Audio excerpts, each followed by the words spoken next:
I am Dorothy, and on this cold morning, I will be your worship associate for this service of the Unitarian Universalist Fellowship of Charlotte County, also known as UUFCC. I wish to express my gratitude to those supporting technology this morning: Corey, Tom, Sue, and Sharon D. Also, I offer a big thank you to Jim Linder and members of the UUFCC choir who will provide recorded music. And a special thanks to Jim, who is here to play live for us on the piano. I would also like to welcome Dave, a member of our fellowship, who will give the sermon this morning. The service is being broadcast live on YouTube and will be available for viewing on the UUFCC YouTube channel after the service. Starting today, there will be an option to watch the service on Zoom as well, with the social time following. It will be on the Sunday worship link. The details are in Mary Jane's weekly updates. I'd like to remind you of a couple of simple procedures that will help our service and broadcast run smoothly. To respect and protect everyone's privacy, it is our practice to use first names only and last initials when helpful. You may wish to have a chalice or candle for our chalice lighting ritual. At the end of the service, for those of you on YouTube, we will gather for a social time on Zoom on the Sunday worship link. If you are new to the fellowship or returning snowbirds, we would like you to stand up or wave so we may welcome you. Is there any snowbirds returning? Oh, hey! Welcome, Kim. Glad to see you back. One more thing. For those of you here in the fellowship, when the service is over, please exit through this door here in the front. Our socializing time will be in the patio outside, if it's warm enough. And a reminder to keep masks on, even outside. In the name of compassion and loving kindness, we open our hearts to accept all kinds of people. For those who seek, our hearts have become a church, a temple, a synagogue, a mosque, a sanctuary. For those who are hurting, we reach out to share your pain. For minorities or the forgotten, we welcome you here. We, the Unitarian Universalist Fellowship of Charlotte County, believe in the religion of love, which prioritizes no color, language, or nationality. We honor the truth in all personal stories. Our religion is about love and inclusion. It is good that we gather here today. If you are new here or would like to learn more about our fellowship, you can email Mary Jane at office@uufcc.org or visit our website at uufcc.org. Wherever you are, we're glad you've chosen to spend your Sunday morning with us. And now we will hear a prelude from Jim entitled Wayfaring Stranger, arranged by Calvin Taylor.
Thank you, Jim. That was beautiful.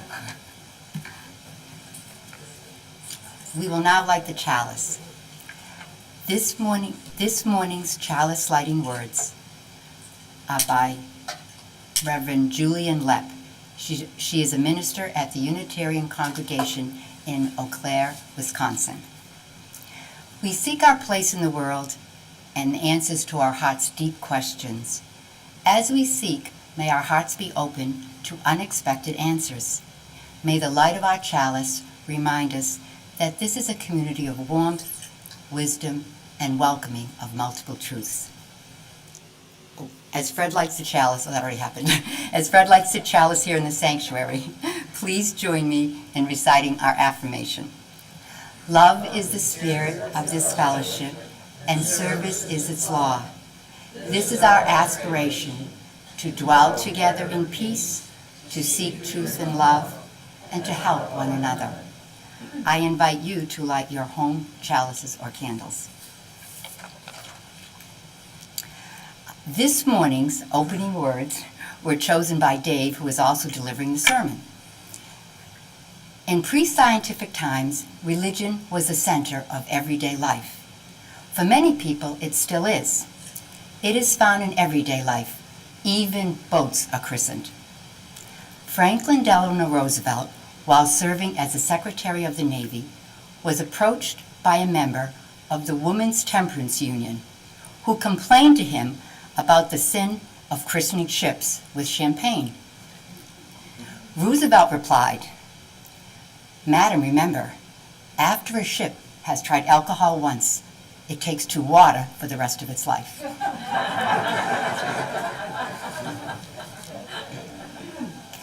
In our tradition, we revere the living of our lives as a sacred endeavor, believing that the joys and sorrows we experience hallow the living of our days. We have a long tradition at UUFCC of sharing our joys, sorrows, and life milestones by entering them into the Book of Life. I will now ask Fred to bring me the Red Book of Life. Fred's very busy this morning. If you have a joy, sorrow, or milestone to share, you may email bookoflife@uufcc.org. Messages should be sent no later than Saturday prior to the service. Thank you. During the Sunday morning service, the worship associate will read your words to the congregation, and your message will be entered into the Red Book of Life. I don't believe I have anything today. Let me just double check.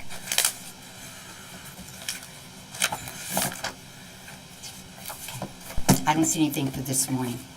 I have a concern. My brother was just recently hospitalized. He's on oxygen. He doesn't have COVID, but he's having problems breathing, so I'd like him to be in the Red Book of Life. This morning we recognize the joys and concerns in our hearts. May we hold one another in love and tenderness so that this fellowship may be a source of strength and courage, comfort and hope in the days and weeks ahead. Now, let us enter a time of silent prayer and meditation. We will be called back from our silence with a meditative song. And Jim will be playing the Pastoral by Leon Bowman.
Thank you, Jim. Next, we will hear from Dave, who will be delivering the sermon. Dave and Florence joined the UUFCC in 2000 after sailing down from Long Island. Dave had just retired as a physics teacher and a district computer coordinator. They have been active participants as snowbirds ever since. Both with Florence and alone, Dave has provided piano music for many services. Dave quickly established a Florida chapter of Glad Scientists, his hard science book group, which is on pause due to COVID. Please join me in welcoming Dave to share with us this morning.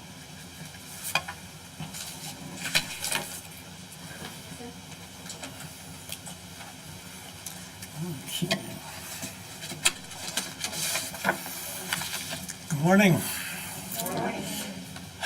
It's kind of strange to look out at all these empty seats and realize that so many of you are YouTubing, which is not as much fun as tubing on a river or something. Anyway, I look forward to us all being together again. You might wonder why anyone would stand up here on a Sunday morning, but look, I don't have to wear a mask. I'm going to switch glasses because I do have glasses that are a little more appropriate for this situation. Before we get into today's substance, let me point out that it's not just people and ships concerned with religion. I must tell you something about animals that I learned from none other than our worship associate, Dorothy. It's very interesting. A dog looks at his person and thinks, he feeds me. He takes care of my every need. He loves me. He must be God. A cat looks at her person and says, she feeds me. She loves me. She takes care of my every need. I must be God.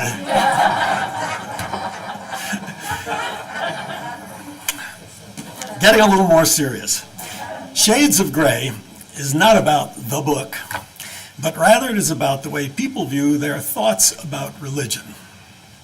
It's a spectrum which extends from secular to devout. I'm hardly the first person to think about this. William James wrote Varieties of Religious Experience.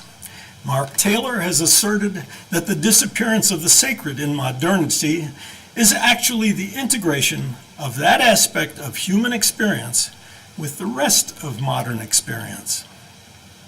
In his book Believers, Mark Connor even takes a look at neurological manifestations of religion. This month's theme is intention. Today we will grapple with what most people intend when they embrace a religion. In earlier days, it would have been a different question. What does God intend for me? Who are the most devout and would fall at the far end of the devotion scale? I'm going to refer to the display here, and I think we have it up here, which artists refer to as a grayscale. It shows all the possibilities between black and white. The news seems to be filled with reports about devout people who are so certain of the correctness of their faith that they find it appropriate to kill others who do not share their beliefs. This has a long, unfortunate history. Such people surely belong at the far dark end.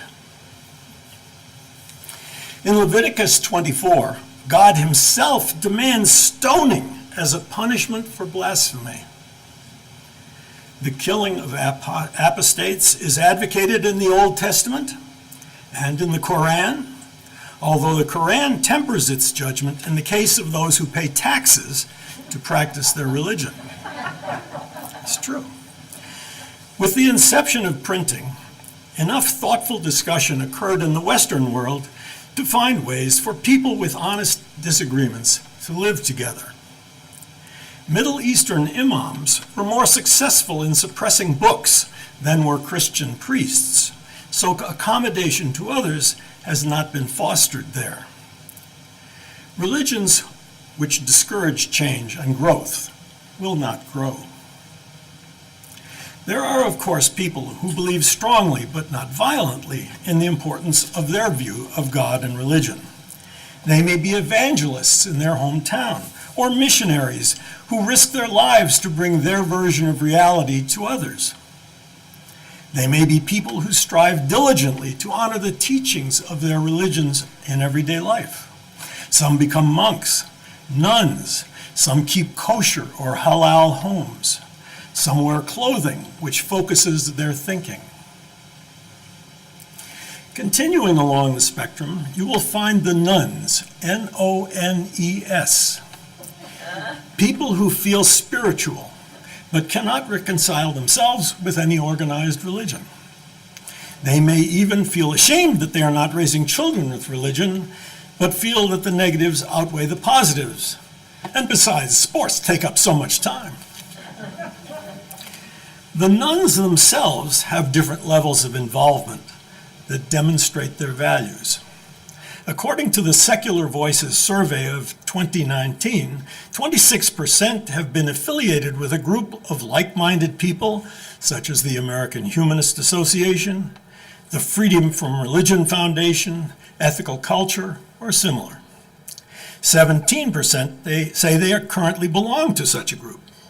These are people who value the positive interactions of human beings, but do not look for supernatural explanation. A very interesting project in Burlingame, California, was the Nuns and Nuns. That's N-U-N and N-O-N-E-S. Unmarried, young, spiritual, but not religious women, some were Jewish, got together with aging nuns. Sarah Jane Bradley called them radical badass women who lived lives devoted to social justice. Interested in chastity, but not celibacy, the terms are not the same. The millennials worked normal jobs during the day, but spent the rest of their time in a convent. Each had a room with a twin bed, a small wooden desk, a chair, and a Bible. The sisters are known colloquially as nuns, although technically the term only refers to the cloistered women who do not engage in outside work. The live-in experiment has ended, but dozens of groups of nuns and nuns have sprung up in cities across the country. The young women work on how to avoid burnout. Some find new ways to think about religion, and all think about how they want to spend the rest of their life. When the nuns think about dying out, they take some comfort in thinking about who is going to continue the mission that has been their calling for centuries. Moving in again from the devout end of the spectrum, we come to the do as I say, not as I do folks. Many of these people are very sincere, but cannot find a way in our modern civilization to carry out the demands of their religion. Others merely give lip service to the values they think they should be living. One way or another, these folks live in a difficult place.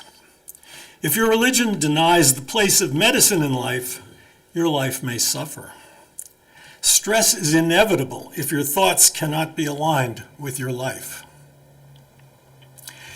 Next, we find the skeptics, people who feel some ties to religion, but often find religion uncomfortably constraining.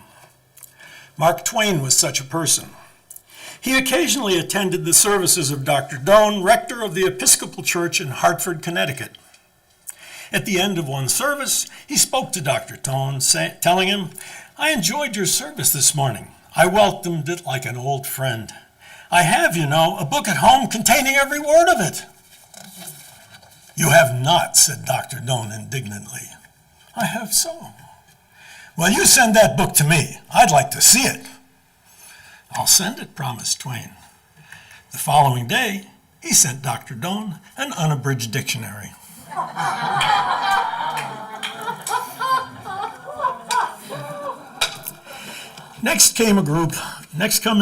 Coming in are a group of secularists who value their cultural but not spiritual backgrounds.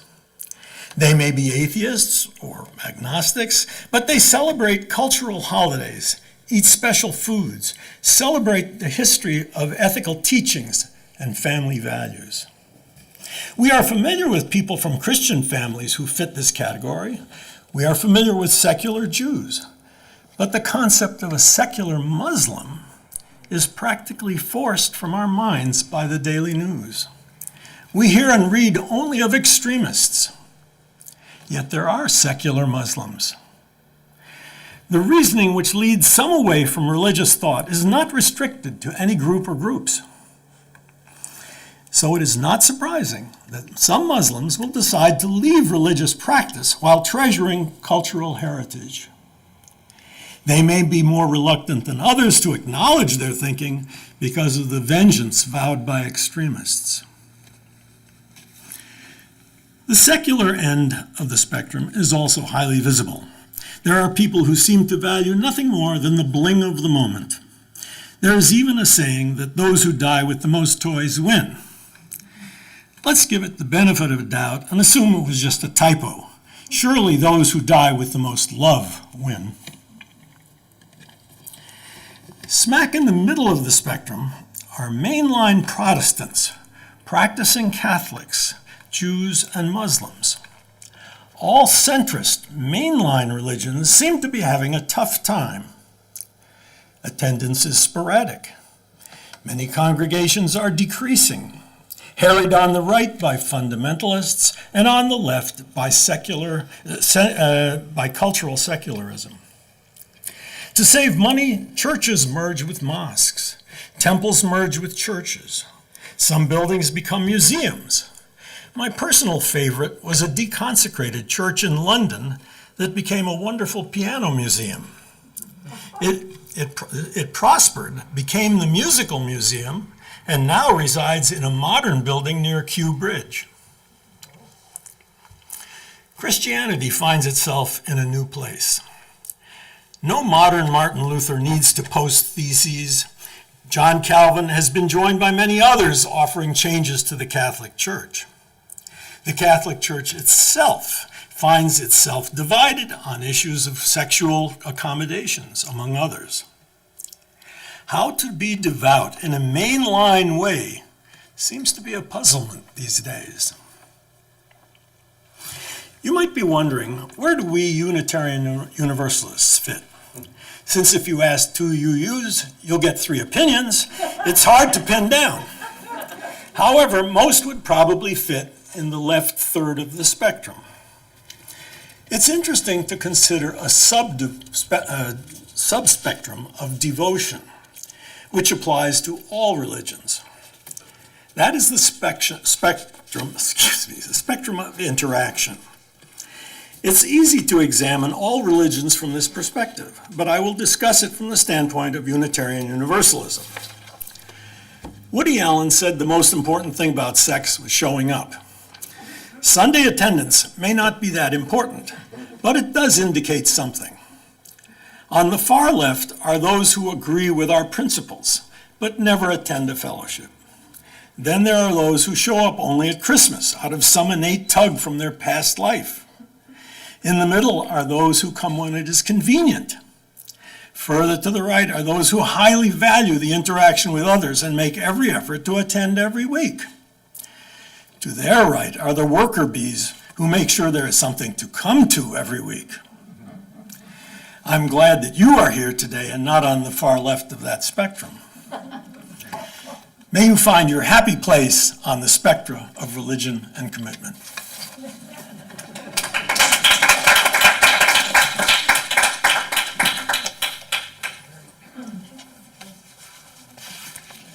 Dave, that was fascinating. Thank you. In our tradition, congregations exist because of the generous support of members and friends. It is our privilege and our responsibility to ensure the health and future of this fellowship. To this end, your offerings to support the ministry may be offered the following ways. You can mail checks to the office, drop them in the mailbox, or call the office to make other arrangements. You can drop your donation in the basket by the exit door. We are also equipped to accept donations through the Venmo app. Payments through this app should be made to UUFCC offering. Your generosity is always appreciated. If you would like your donation to apply to anything other than the operating fund, like our second helping, for example, please indicate your intentions on the check memo line. If you're with us for the first time, do not feel obligated to give today. You are our guests. Next, I'd like to introduce Kay to discuss the Worship Arts Committee.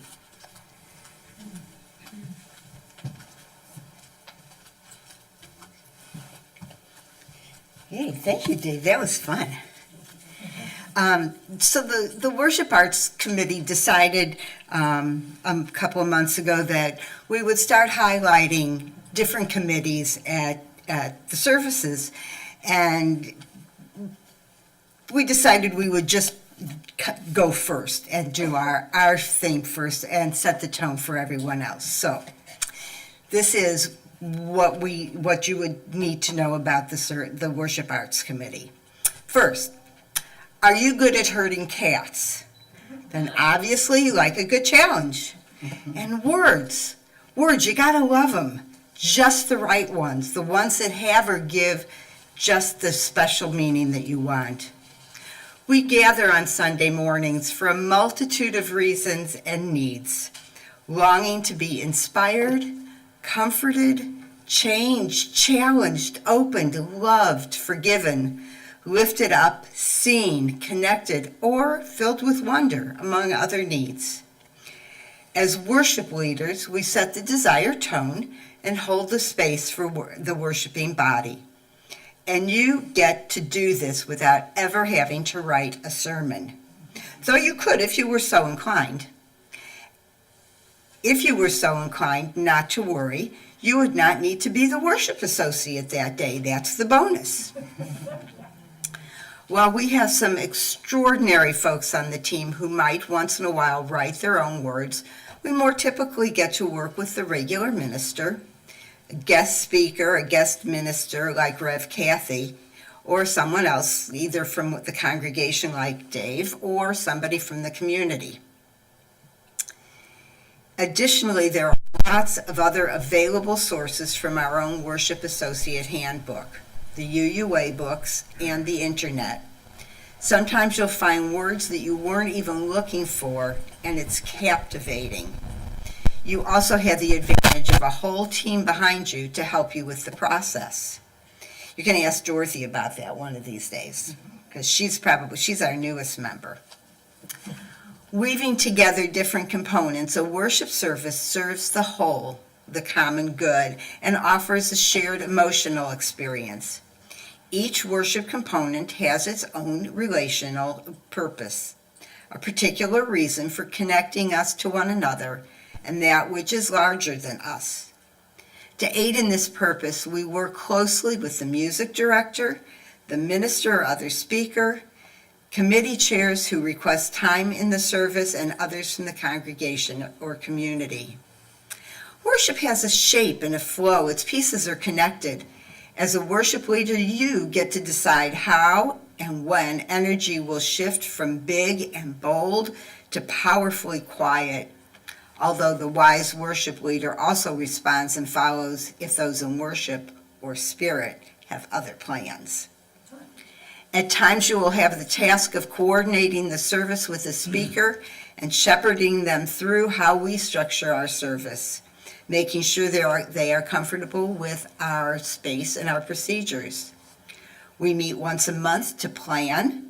As you've heard before, we have a theme for each month in an effort to keep sermon topics consistent and focused. We usually volunteer to be the worship associate for the Sundays and our speakers or topics we're most interested in or are free to do. We come up with ideas for future sermon topics and possible speakers and to help them understand how our services are structured.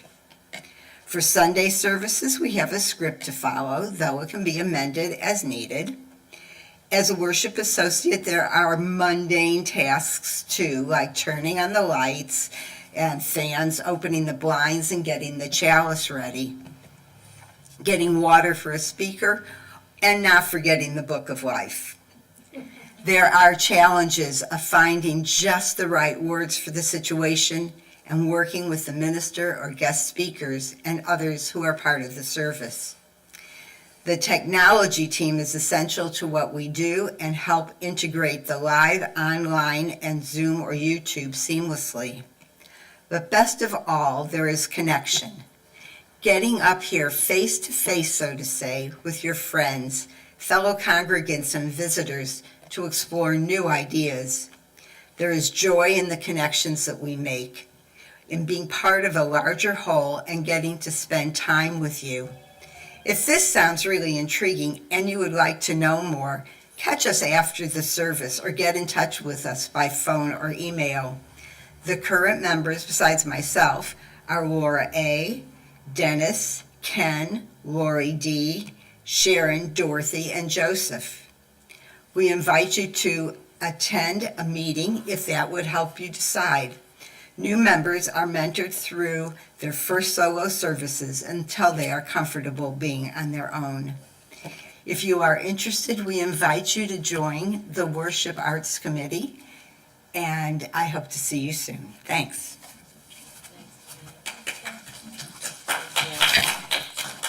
Thanks, Kay. Now Lori D. has a few words she'd like to share with us.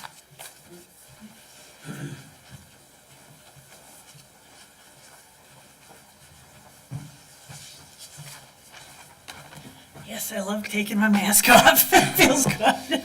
Good morning. Good morning, Lori.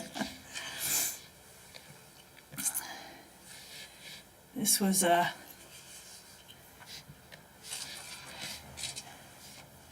couple things I want to talk about today.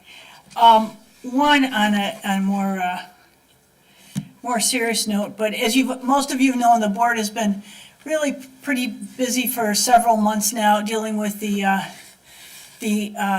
leaving of Reverend Dan and the arbitration process and the mediation process and so forth. It is finally complete, and we're pleased to inform you that that is true. So the process with our former minister, Reverend Dan Lambert, is finished. At issue through the arbitration were demands for compensation past the end of his 2-year contract.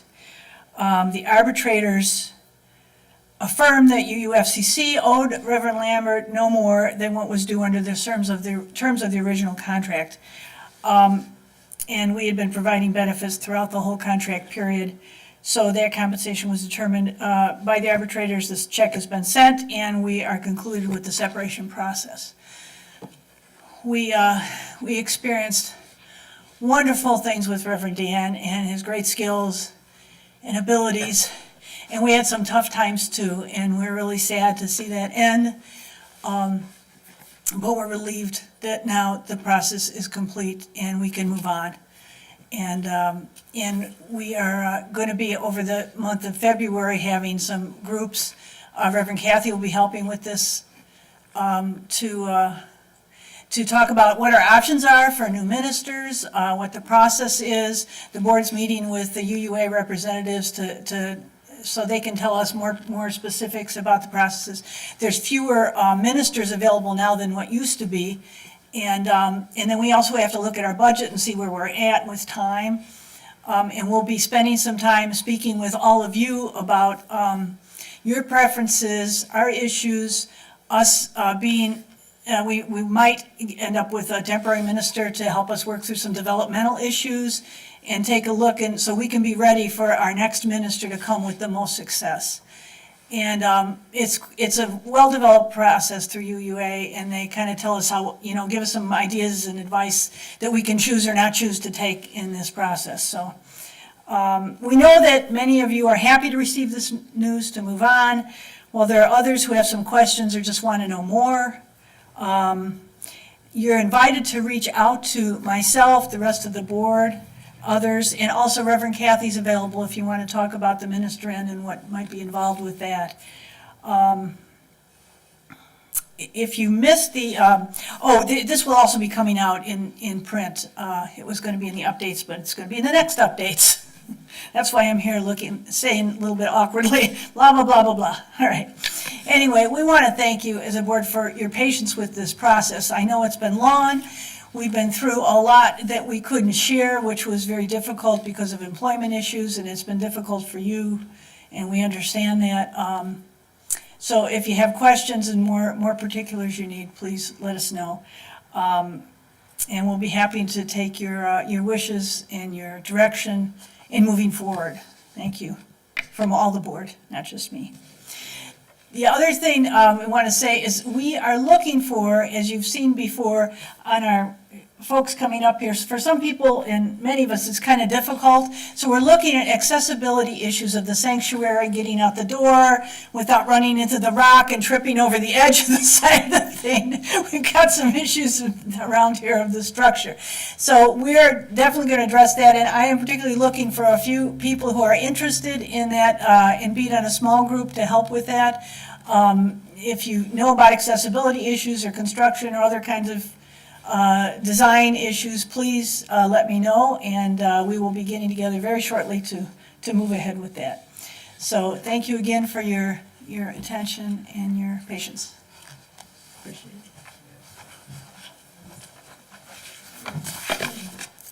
Thank you, Lori. That is good news. Now it is time to highlight UUFCC's special events and activities. Please remember to read Mary Jane's weekly updates, which includes a calendar of activities and which ones are in person and which ones may be Zoom. If you would like to have fellowship events highlighted during the service, you could email them to the worship team at bookoflife@uufcc.org. Today I have the following announcement. This morning in the sanctuary you will notice 2 images of vases. These were hung by Laura L. The brokenness has become beautiful. Laura, one of our members, was inspired by kintsugi, I don't know if I'm pronouncing that correctly, a Japanese art form. What do these images represent to you? We will collect your ideas for a few weeks, then hear from Laura what her inspiration was. Send your reactions to these vases to worshipassociate@uufcc.org, and we will share them. Laura says, thanks for playing. Our next announcement, yes, there will be an auction this year. It will take place next month on Saturday, February 19th at 6:30 p.m., and for safety reasons, it will take place online. Now, this is important. If you have been to one of our auctions before, you should have already received an email from Fred with a link to our new auction website. But if you didn't get such an email, contact Mary Jane. So to repeat, if you didn't get an email from Fred, contact Mary Jane and she will get you on the list.